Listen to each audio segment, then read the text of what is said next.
Maintenant, la puissance du Saint-Esprit, ça vient pour transformer. Tout prophète a la grâce de la vision. Il y a une différence entre les féticheurs et les hommes de Dieu. Un féticheur, si te parle de ta vie, il n'a pas la puissance pour transformer ta vie. Jésus dit à une femme, est-ce que tu es marié? Il a dit non. Il a dit même l'homme que tu as laissé à la maison, ce n'est pas ton homme. C'était pas d'abord la prophétie, c'était quoi? L'homme que tu as laissé à la maison, ce n'est pas ton homme. La prophétie, ce n'était pas le mariage. Il faut confondre la vision et la prophétie. Et vous devez savoir, nous avons une grande différence entre prophétiser et la prophétie. Qu'est-ce qui est prophétisé? Quand tu parles tout ce qui est spirituel, que les yeux ne peuvent pas voir, peut-être la songe, ce que tu as vu dans les songes, ce que tu as vu dans la vision, même la parole de Dieu. C'est ça ce qu'on appelle prophétiser. Mais quand on parle de ces choses, ce n'est pas ça qui me fait de moi prophète. C'est pour cela ici il y a beaucoup de féticheurs qui sont faits des prophètes. D'autres, j'avais attendu d'autres ce matin. Ici c'est Lubumbashi. Il dit, ma sœur, tu as même un sous-vêtement rouge. Vous croyez que Dieu peut laisser le ciel pour venir voir votre sous-vêtement?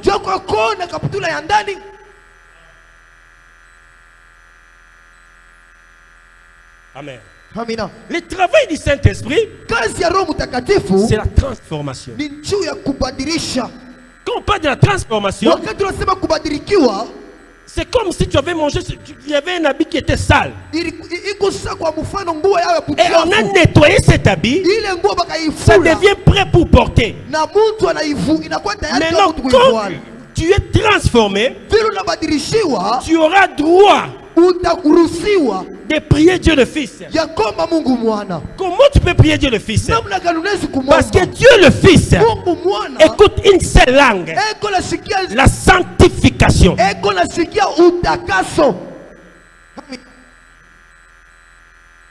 Est-ce que vous êtes en train de comprendre pourquoi ta prière ne peut pas être exaucée? Quand toi tu deviens saint, quand tu pries, Dieu le Saint-Esprit attend. Il est en train d'interpréter à Dieu le Fils. Ça veut dire quoi? Si tu n'es pas saint, quand tu pries, tu déranges Dieu le Saint-Esprit. Tu es en train de lui déranger. Parce que lui, il n'attend pas. Si lui, il n'a pas attendu, le reste de Dieu n'attendront rien. Quand je suis venu, avant ici, j'étais dans un avion, quelque part, j'étais en voyage dans un pays. À mon côté, il y avait une autorité chinoise. C'est un docteur et il est responsable d'une grande société de voitures en Afrique. Mais quand il me parlait, je m'attendais comme s'il était en train de m'injurier. Je voulais même me fâcher. Pourquoi? Je n'attendais pas. Après un moment, il y avait une personne qui attendait français puis l'anglais. Il est venu m'interpréter ce qu'il disait. Or qu'il était en train de me dire qu'est-ce que je fais parce qu'il vient arriver aussi à Tanzanie. Mais tellement il parlait à Kishinois. Moi j'attendais comme s'il est en train de m'injurier. Beaucoup de gens quand ils viennent à l'église, sans la transformation, ils sont en train de créer des bruits. Ces bruits peut même créer des frappes dans leur vie. Amen. Maintenant, après la transformation que Dieu vous bénisse, on reste avec Dieu le Fils et Dieu le Père. Mais comment je peux être transformé? Mais Dieu le Fils fait le contraire à ce que moi je fais. Comment est-ce que je peux être transformé? Mais Dieu le Père et Dieu le Fils fait le contraire de ce que moi je veux. Vous allez voir une personne en train de prier. Seigneur Jésus-Christ. Seigneur Jésus-Christ. Pardonne-moi. Il dit, j'ai des sorciers qui me dérangent. Je veux que ces sorciers-là briller ce soir. Tu peux prier, tu peux gêner même pendant une année. Quand tu finiras, il te dira, pardonnez 777 fois. Parce que lui, en lui il a la grâce. En lui il y a le pardon. Et en lui il y a aussi les transformations. Il ne peut pas frapper. Quand tu te dis, mais Père, on est en train de détruire ma vie.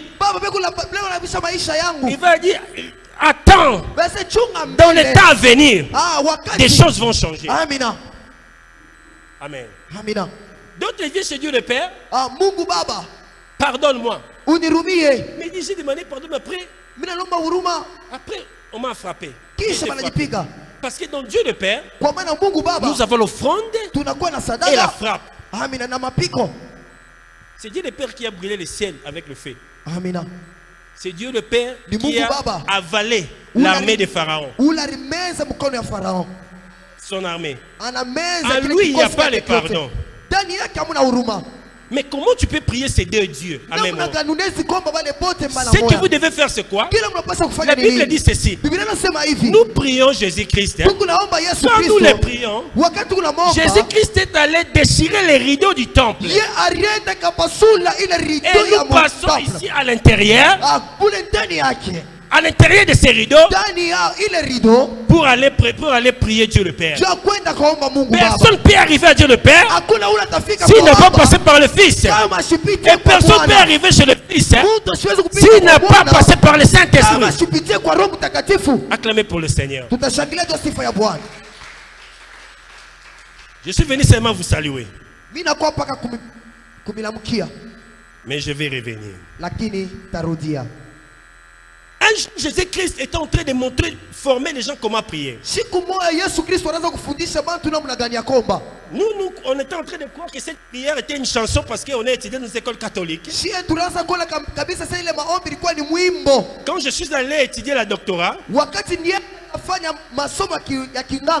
nous a formé, c'est-à-dire que c'est une formation. C'était pas une chanson, mais c'était une formation. Et aujourd'hui, Dieu nous fera grâce. Nous allons parler phrase par phrase. Matthieu chapitre 6, verset 9. On va aller jusque là, mais je vais aller partie par partie. Ma Bible dit ceci. Voici donc comment vous devez prier. Notre Père qui est dans les cieux.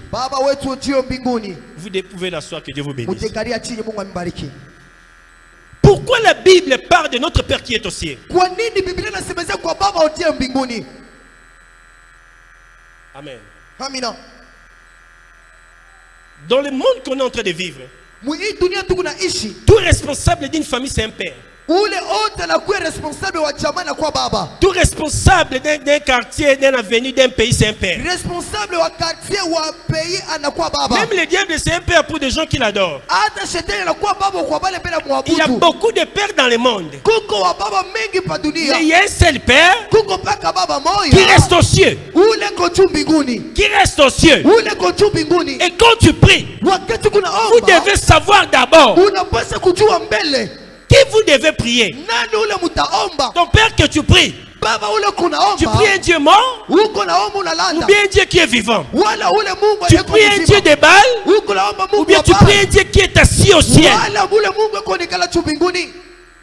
Le Dieu qui reste au ciel, il est plus de 7 fois.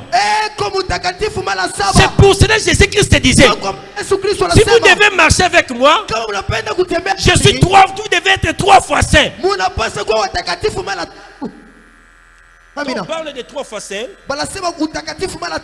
Pour des gens qui ont allé déjà à la théologie, vous devez être saint en public. Et vous devez être saint en privé. Là où il n'y a pas de gens qui te connaissent. Là où tu es seul. Et vous devez être saint spirituellement. C'est ça la 3 dimensions de la sainteté. Et Jésus-Christ a parlé encore. On est encore dans le verset 9. Il a dit que ton nom soit sanctifié. Comment est-ce que le nom de Dieu peut être sanctifié dans ta vie? Le nom de Dieu n'est pas sanctifié quand nous prions. Le nom de Dieu n'est pas sanctifié quand on est en train de chanter ou bien quand on est en train de faire quoi. Un jour on a posé la question à Christ. Comment nous devons savoir tes enfants? Ton serviteur. On va les savoir comment? Jésus-Christ lui a répondu. À travers leur comportement. À travers leur comportement. Tabia. C'est facile de soigner de même. Amen.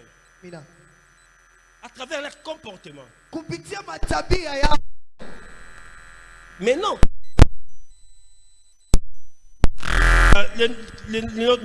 Notre Père qui est au ciel, que ton nom soit sanctifié. Le nom de Dieu doit être sanctifié par rapport à votre comportement. Est-ce que ton comportement sanctifie même le Dieu que tu pries? Aujourd'hui, il y a beaucoup de choses qui se font à l'église. Je suis le pasteur le moins aimé. J'ai été empoisonné 3 fois. Si je vis, c'est par rapport à la grâce. On m'a envoyé plusieurs fois de militaires de me tuer. Et je ne laisserai jamais de prêcher la crainte de Dieu. Le Dieu qui m'a pris quelque part, il m'a fait arriver là où je suis. C'est à cause de la sanctification. Laissez-moi vous dire. Tout le monde dans l'église peut être hypocrite. Mais quand la Bible parle de la sanctification, que ton nom soit sanctifié, c'est là où tu travailles, c'est là où tu habites, c'est ce que tu fais en dehors de l'église. Aujourd'hui, il y a beaucoup de choses qui se font. Ici, on peut avoir une jeune sœur. On dit c'est une petite, il peut même pas porter des chaises. Il peut même pas porter des chaises. Il peut même pas porter des chaises, d'amener ça de l'autre côté. Mais quand tu passes dans la nuit dans un tunnel, tu vois des gars qui ont l'âge de son grand-père. Il dit, je vais te tuer si tu laisses pas ma femme. Notre petite sœur à l'église, la nuit devient notre grand-mère. Même si vous allez prier ici, quelle odeur que vous allez amener au ciel? C'est l'offrande de Caïn. C'est pour cela ta prière, quand tu pries, ça doit sanctifier d'abord ta vie et ça doit honorer Dieu.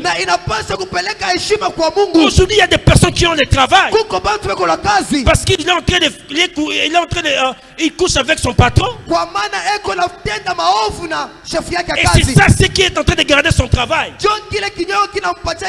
Comment il peut voir l'importance de Dieu? Toi, tu crois que quelqu'un qui n'a jamais été transformé connaît la valeur de la prière?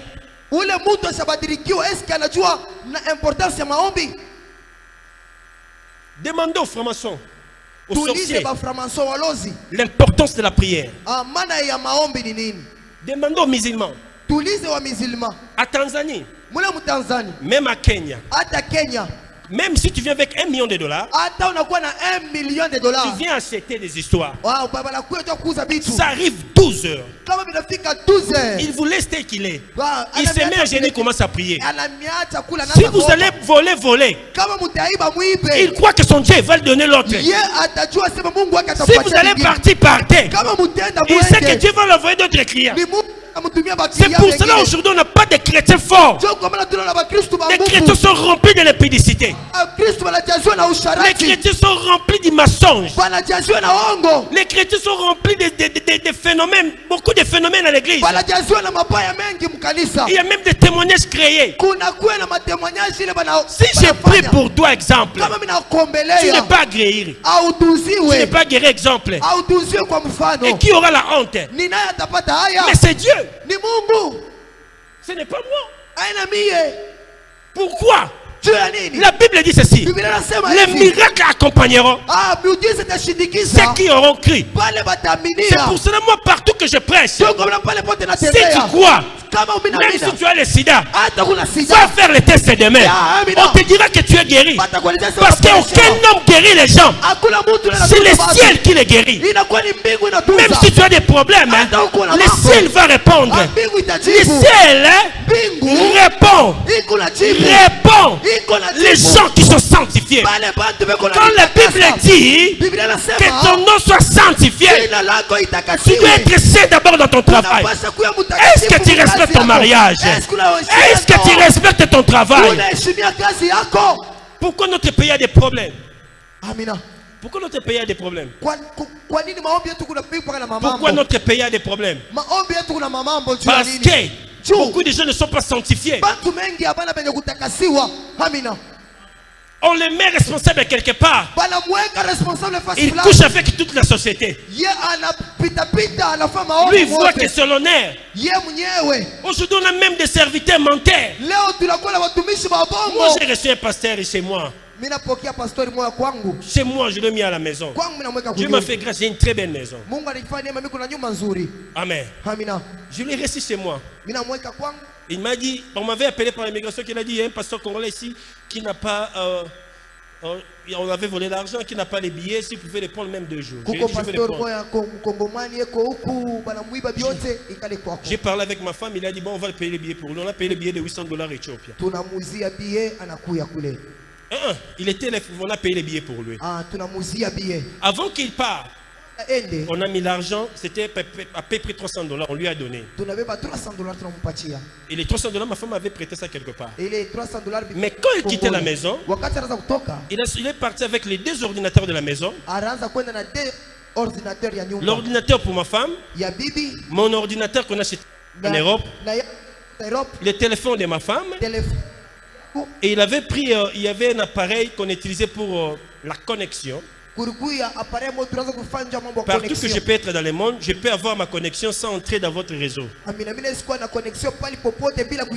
On m'avait vendu ça $1000. Et il est avec ça. Maintenant quand il est parti, des enfants voulaient étudier. Parce que c'était au moment des vacances. On a commencé à chercher d'abord la connexion. C'était pas là. Mais l'enfant m'a dit, il y a des programmes qu'il a mis dans l'ordinateur de maman. On doit les chercher. Comment ça chercher l'ordinateur? C'était pas. Quand nous avons regardé dans les caméras, on a vu comment il prenait. Ma femme n'est pas congolaise. Quelle est l'image que ce pasteur a laissée? Quelle est l'image?